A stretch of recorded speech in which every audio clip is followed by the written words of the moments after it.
capabilities. First is improving collaboration on the international front with international spacefaring nations. Second is increasing our space situational awareness. And finally, leveraging our vital teaming with allies, industry, and other elements of the private sector to increase the ability of our space enterprise to provide those capabilities that we need on time when we need them. In terms of strengthening the international sharing of information and procedures regarding operations in space, the idea is to achieve more clarity and understanding of intentions in space and the appropriate sharing of capabilities, and how that contributes to preventing new problems and mitigating the impact of some of the ones we already have. This year, General Chilton has made it a priority for Strategic Command to enlarge the dialogue with our friends and our allies regarding information sharing, space situational awareness, and operations, and indeed he's looking to broaden that dialogue to other spacefaring nations. This past year he traveled to the United Kingdom and France, and also observed a French space launch in French Guiana. And in the next year we're developing additional opportunities for General Chilton to engage, and indeed the rest of our staff. In recent weeks we've seen several opportunities, or several examples of the reason why we need to have the best possible knowledge of what's going on in space. From the close approaches to the International Space Station, the unusual collision of two unmanned spacecraft, and incidentally the mathematical probability of that sort of thing is infinitesimal still. It's clear that we need to understand and be able to avoid collisions, and that will be important well into the future. Our legacy space surveillance network, in existence for many years, does a good job of what it was designed to do. Our present space surveillance network links available sensors and assists us with cataloging, and in many cases can help identify the nature and kinds of objects. We have teams in various commands that are involved in our space surveillance network, and Air Force Space Command is our major provider, and they do a wonderful job. Led by General James at JFCC Space and our Joint Space Operations Center. They take the data from the space surveillance network, do the analysis, develop the element sets or L sets. This describes the motion, the direction, and uncertainty associated with the objects we track. It's absolutely paramount we keep moving ahead in this area. General Chilton has made improving space situational awareness one of our top goals this year. And it's only going to be by working with many of you in this room and the rest of the stakeholders we're going to keep this momentum going. During the Cold War, we leveraged missile warning sensors to conduct space surveillance. In those days, we placed many of the surveillance sensors in the direction of the Soviet Union. You can see, obviously, that today that arrangement is only partly effective at what we need to know about space. So we must find better ways to learn what's in space, and this is where teaming with allies and friends who also have space capabilities in this area will be helpful.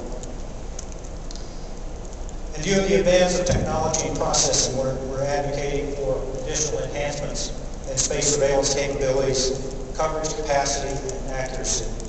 We'll continue to work with the Office of the Secretary of Defense, Secretary of the Air Force, and other members on the U.S. space team to develop an effective way towards some better sufficiency in this area in the future.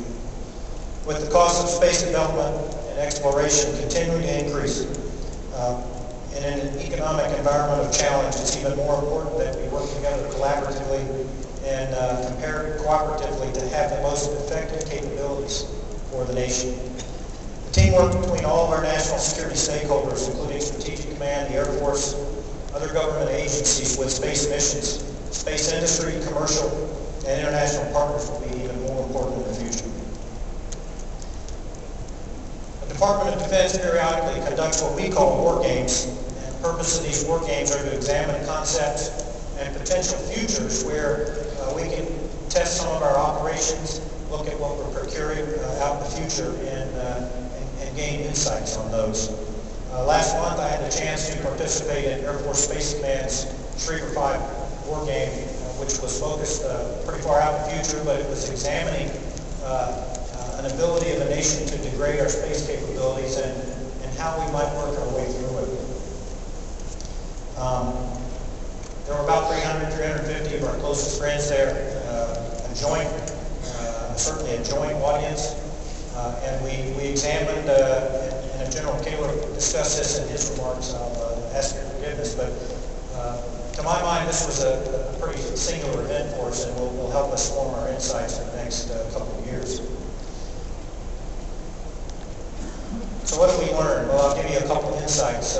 Obviously, some of them are classified, and I'll not talk about those, but some that are obvious, and I think were reinforced is the operational effectiveness in space can be enhanced with a whole-of-nation approach. And I'll put an S on that, whole of nations. The best efforts of our joint and interagency communities, and as well as those of industry and allied partners, is indeed a powerful team. Second, having an international construct that positively and firmly supports responsible behavior in space is an important asset for the future. It's like this: if you're driving down a crowded road, you hope those around you are good drivers. You can't really tell them how to be good drivers in operation. A car can be a dangerous weapon if the driver doesn't have good judgment or much experience behind the wheel. So that's the approach we'd like to see in the future: more collaboration, cooperation, and dialogue. Second, we revalidated to ourselves something I've already talked about and others have talked about, and that's the importance of good space situational awareness. It's always been important, but it'll be more important in the future as the amount of on-orbit satellites and debris mounts to whatever it goes to. Knowing what's in space, its purpose, and who the owner is are important to preventing collisions such as the one we've seen recently. Finally, and not surprisingly, we observed that the intersection between space and cyberspace requires active consideration. Others have talked about that in the conference, so I'm not going to go into great detail, but